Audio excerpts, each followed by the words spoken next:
આગળ વાત કરીએ સમાચારોમાં તો ગાંધીનગરથી વિગતો આવી રહી છે। ગાંધીનગરમાં જે રીતે ટાઇફોઇડ વકરી રહ્યું છે, રોગચાળો જે રીતે ફેલાઈ રહ્યું છે, ટાઇફોઇડના અત્યાર સુધીમાં 114 કેસ નોંધાયા છે। રોગચાળો કાબૂમાં લેવા મનપાએ એક્શન પ્લાન તૈયાર કર્યું છે।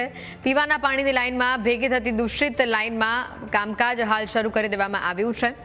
કેન્દ્રીય ગૃહમંત્રી અને ગાંધીનગર સાંસદ અમિત શાહે સૂચના આપી છે। મુખ્યમંત્રી અને નાયબ મુખ્યમંત્રીએ પણ આ મામલે બેઠક કરી વિવિધ સૂચનો કર્યા છે। વધુ જાણકારી મેળવીશું। મલ્હાર અમારી સાથે સીધા અહીંયા જોડાઈ ચૂક્યા છે। મલ્હાર, જે રીતે ટાઇફોઇડના કેસો વકરી રહ્યા છે, ગઈકાલે કેસનો આંકડો 101 હતો અને આજે 114 નવા 13 કેસ ટાઇફોઇડના આવ્યા। પરિસ્થિતિ વધુ ન વણસે એના માટે બેઠકોનો દોર કરવામાં આવી રહ્યો છે, વિવિધ સૂચનાઓ આપવામાં આવી રહી છે। કામગીરી ગ્રાઉન્ડ લેવલ પર કેવા પ્રકારની જોવા મળી?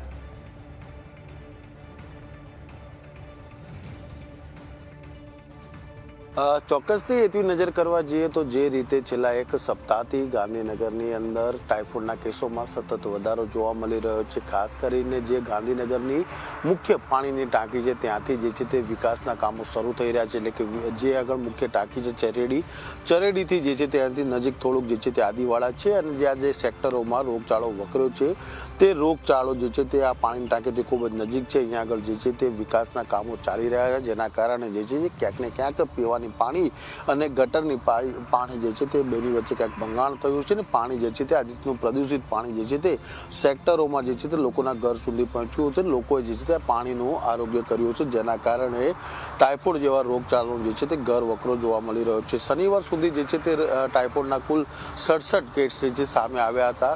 ત્યારબાદ લગભગ 102 થી 104 જેટલા કેસો જે છે તે રવિવાર જોવા મળ્યા હતા, પણ અત્યારે જે રીતે આંકડો સામે આવી રહ્યો છે 114 જેટલા જે છે તે કેસો સામે જોવા મળી રહ્યા છે। કેન્દ્રીય ગૃહમંત્રી અમિત શાહનો આ વિસ્તાર છે, તેમને પણ આ મામલે જે છે તે ચિંતા વ્યક્ત કરીને સતત એક પછી એક બેઠકનો દોર કરીને શું પરિસ્થિતિ છે તેની અપડેટ જે છે તે લઈ રહ્યા છે। કેન્દ્રીય ગૃહમંત્રી જે છે તે ગાંધીનગરના પ્રભારી અને રાજ્યના નાયબ મુખ્યમંત્રી હર્ષ સંઘવી સાથે પણ ટેલિફોનિક વાતચીત કરીને તેમને પણ સૂચના આપી છે।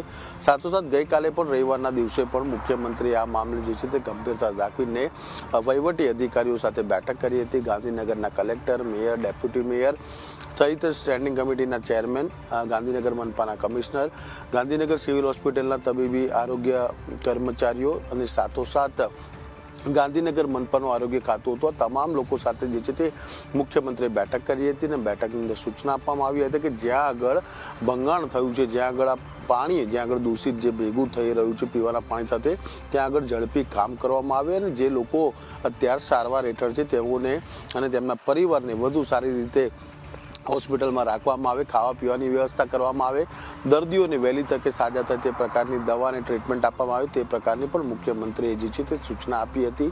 આજે સોમવાર થયો છે, આપણા દ્રશ્યોમાં જોયું ગઈકાલે પણ રવિવારે આ જગ્યા ઉપર જે છે તે મનપાની ટીમે આવીને જે છે તે અભ્યાસ કર્યો હતો। ત્યાં આગળ પણ જે છે ચકાસણી કરી હતી કે અહીંયા આગળ આ વિસ્તાર જ્યાં આગળથી પાણીની મુખ્ય પાઇપલાઇન પ્રસાર થાય છે ત્યાં આગળ ક્યાંય ભંગાણ છે કે નહીં તેની પણ ખરકાઈ કરી હતી। ત્યારબાદ આજે ગાંધીનગર મનપા જેમ જેમ દિવસ પસાર થશે તેમ અલગ અલગ સેક્ટરોમાં પણ જે છે ત્યાં સમગ્ર મામલે તપાસ કરશે ને તપાસ દરમિયાન જ્યાં પણ ભંગાણ દેખાશે પીવાની પાણીનું ત્યાં આગળ તેઓને જે છે લીકેજ દૂર કરીને લોકોને શુદ્ધ પાણી મળે તે પ્રકારનું જે છે તે આયોજન ગાંધીનગર મનપા દ્વારા કરવામાં આવશે।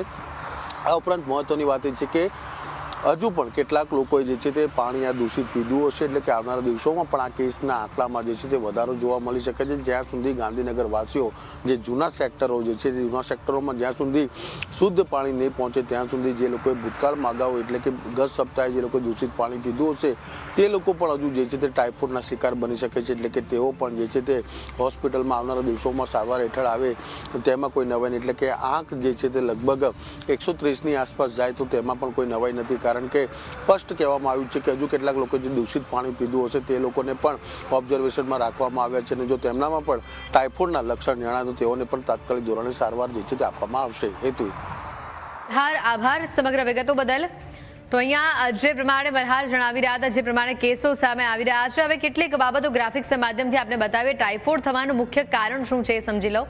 ટાઇફોઇડ એ સાલ્મોનેલા ટાઇપ બેક્ટેરિયાના કારણે થતો એક ચેપી રોગ છે, જે પાણી દ્વારા આ બેક્ટેરિયા માનવ શરીરમાં જતા હોય છે। મુખ્યત્વે પ્રદૂષિત પાણી અને ખોરાકથી આ ટાઇફોઇડના કેસો જોવા મળે છે। સૌથી વધુ ગંદા પાણી પીવાના કારણે આ રોગ ફેલાતો હોય છે. ખાસ કરીને ગંદકી અને અસ્વચ્છ પાણીવાળા વિસ્તારોમાં ટાઇફોઇડના કેસીસ એ વધુ પડતા જોવા મળતા હોય છે. આગળ વધીએ તો ટાઇફોઇડથી કેવી રીતે બચી શકાય તેની વાત કરીએ તો સ્વચ્છ પાણી પીવાની આદત રાખવું. બંને તો પાણી ઉકાળેલું પીવું, સ્વચ્છ ખોરાક લેવાની આદત એ ખૂબ જ જરૂરી છે. આ તમામ બાબતો પર ફોકસ કરવું જોઈએ. ઉકાળેલું અથવા બોટલમાં જે પેક પાણી હોય, પ્યોરિફાય કરેલું પાણી હોય તેને જ પીવાનો આગ્રહ રાખો. પાણી કે પીણામાં વપરાતો બરફ એ શુદ્ધ છે કે નહીં તેને પણ તપાસો. બહારનો ખુલ્લા બરફવાળું પીણા પીવાનું ટાળો. બરફ વગરના પીણા કે પાણી પીવું એ હિતાવહ એ વધુ હિતાવહ માનવામાં આવે છે. નોર્મલ પાણી પીવું. બરફના બહારના જે ખુલ્લા બરફવાળા પાણી મળતા હોય છે તેને પીવાનો આગ્રહ ન રાખો. ગરમ અને તાજો રાંધેલો ફ્રેશ ખોરાક ખાઓ. વાસી ખોરાક ખાવાની આદત હોય તો તેને ટાળો. છાલ ઉતાર્યા વગર શાક કે ફ્રૂટ સહેજ પણ ન આરોગવા જોઈએ. આ સાથે જ આગળ વાત કરીએ તો ખોરાક લીધા પછી કે શૌચક્રિયા બાદ હાથને વ્યવસ્થિત સાફ કરો એ પણ ખૂબ જ જરૂરી છે. માખીઓથી ખોરાક ઢાંકીને રાખો. તમારા ખોરાક પર માખી બેસે એવી જગ્યા પર ખોરાક ન રાખો. ખોરાકને હંમેશા રાંધેલો રાખો. ટાઇફોઇડના લક્ષણની વાત કરી લઈએ તો ટાઇફોઇડના લક્ષણમાં મુખ્યત્વે 6 થી 30 દિવસમાં તેના સિમ્પટમ્સ દેખાવાની શરૂઆત થઈ જતી હોય છે. તાવ અને ડેન્ગ્યુ જેવા રોગના લક્ષણ સાથે મળતા આવે છે. અહીંયા ટાઇફોઇડમાં પણ તમને તાવ એ વધુ પડતો રહેશે. ડેન્ગ્યુના જે લક્ષણો હોય છે તેવા જ લક્ષણો ટાઇફોઇડમાં જોવા મળતા હોય છે. સૌથી પહેલા તમને સામાન્ય તાવ આવે છે. પછી આગળ વાત કરીએ તો 103 થી 104 ડિગ્રી તાવ પહોંચી જાય છે. એક અઠવાડિયા સુધી આ તાવ જે છે તે રહે છે અને બહુ જ ઓછા સમયમાં તાવની જે ડિગ્રી છે તે વધતી જાય છે. એટલે પહેલા તમને 99 થી 100 ની આસપાસ ટેમ્પરેચર રહેશે અને પછી 103 104 ટેમ્પરેચર તમારું રહ્યા કરશે. સતત એક અઠવાડિયા સુધી તાવના લક્ષણો તમારા બોડીમાં રહેશે. આ દરમિયાન તમને થાક લાગશે, શરીર બધું ભારે પડતું તમને લાગશે. આ એના મહત્વના સિમ્પટમ્સ છે. સતત તમને માથામાં દુખાવો રહેશે, પેટની તકલીફ રહેશે. વધુ પડતો ખોરાક કે પછી કોઈ પણ ખોરાક ખાશો તો તમને પેટમાં ટકશે નહીં એવી પણ તમને સમસ્યા થઈ શકે છે. બીજા અઠવાડિયાની વાત કરીએ, આ પહેલા અઠવાડિયામાં આ પ્રકારના સિમ્પટમ્સ તમને જોવા મળી શકે છે. બીજા અઠવાડિયામાં હળવા ગુલાબી રંગના ફોલ્લા એ તમારા સ્કિન ઉપર પડી શકે છે. સાથે જ આ લક્ષણ બધા જ દર્દીઓમાં નથી દેખાતા. ઘણા લક્ષણ અલગ પણ હોય છે. બધાને ફોલ્લા થાય એવું પણ જરૂરી નથી હોતું અને બધાને એક અઠવાડિયા સુધી જ તાવ રહે એ પણ જરૂરી નથી હોતું. સ્નાયુ અને સાંધાઓમાં સતત દુખાવો રહ્યા કરે છે. ચાલી ન શકાય, વધુ પડતી હાથથી કોઈ ક્રિયા ન કરી શકાય એવી પ્રોબ્લેમ્સ તમને ફેસ કરવી પડી શકે છે. સતત તમને ઉધરસ રહે, ગળામાં દુખાવો રહે, ગળામાં બળતરા રહે, ખોરાક તમે ગળામાં ઉતારી ન શકો એવી પણ સમસ્યા તમને જોવા મળી શકે છે. આની સારવાર ન થાય તો આંતરડામાં કાણા પડી જાય તેવી પણ પરિસ્થિતિ ઊભી થઈ શકે છે. તમે તાત્કાલિક ધોરણે તેના સિમ્પટમ્સ સમજીને તમે દવા નથી કરાવતા, તેની સારવાર નથી કરાવતા તો તમારા આંતરડા પણ ડેમેજ આમાં થઈ શકે છે. આ મહત્વના લક્ષણો છે ટાઇફોઇડના. એટલે આવા કોઈ પણ સિમ્પટમ્સ દેખાય તો તાત્કાલિક તમારે તમારા ફિઝિશિયનનો, તમારા ડોક્ટરનો સંપર્ક કરવો એ ઘણો હિતાવહ છે.